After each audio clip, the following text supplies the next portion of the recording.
Let's go to Tom Connell now with some numbers. Tom, we've been talking about Townsville and LNP bullish there, as you heard from James McGrath. Very relevant, Kieran. I'm saying now, as of now, in the past few minutes, Labor cannot form another majority. So remember, they started on 51 seats.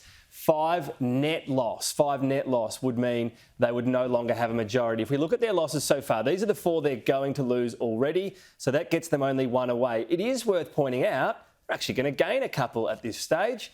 And they are, of course, the seats of Ipswich West back after that by-election and South Brisbane off the green. So that gives them a little bit of wriggle room. The problem is, well, you mentioned, let's go to Townsville first of all and look at those seats. So one of them was already taken off. Thuringowa we've already called. We're saying the LNP is going to win that. The other one's Munding-Burra. So let's see how this is tracking. Primary vote at 17. 2 candidate preferred is only at 3%. But you can see the swing there is strong, 54%.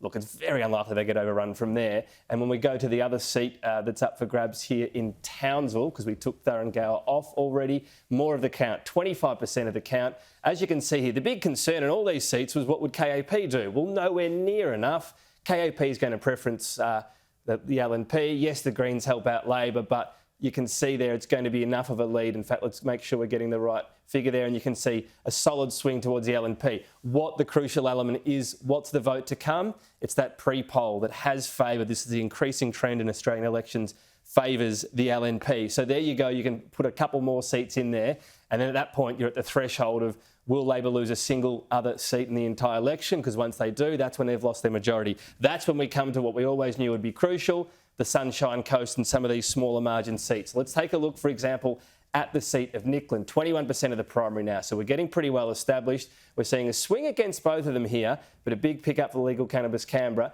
This is actually going to be quite a tight seat. So at this stage, we're not calling this, but we're seeing a swing towards the LNP and they have a lead before pre-poll. So this is one you don't quite call, but you go, OK, well, there's one they're quite likely to win, if we put it in that column, if you like. Bundaberg. A cliffhanger last time around. You're seeing Labor doing fairly well so far on the primary and the LNP down, One Nation up. Again, this is a seat we're not calling right now. We're actually seeing a swing towards the LNP, but it's clearly a chance of the LNP picking up with those pre-poll numbers. Then you get as well in the same area to the seat of Caloundra. Again, one of these seats Labor managed to get from the LNP last time around. When we look at the primary vote, we're seeing an uptick from the LNP, little uptick from the Greens. Again, this is bouncing around a bit and isn't at this stage definitive, but we're seeing a swing towards the LNP that's likely to get bigger. Sometimes it's a case of you don't know exactly which seats will end up there, but there are enough when you go through the map to say we will not see a majority from Labor. And when we go as well to what we've been looking at previously in terms of where things are going to end up, let's go back to our pendulum. So at this stage, it's getting out of that Labor majority. It is close to this majority for LNP, but not there yet. And this is going to be a continuing watch. We'll see they do need an improvement in pre-poll. We'll keep going through seats and take them off the board, but they will need an improvement on pre-poll to get the majority at the moment. They're not ahead in enough seats if the count stopped now to get majority, but they can move ahead.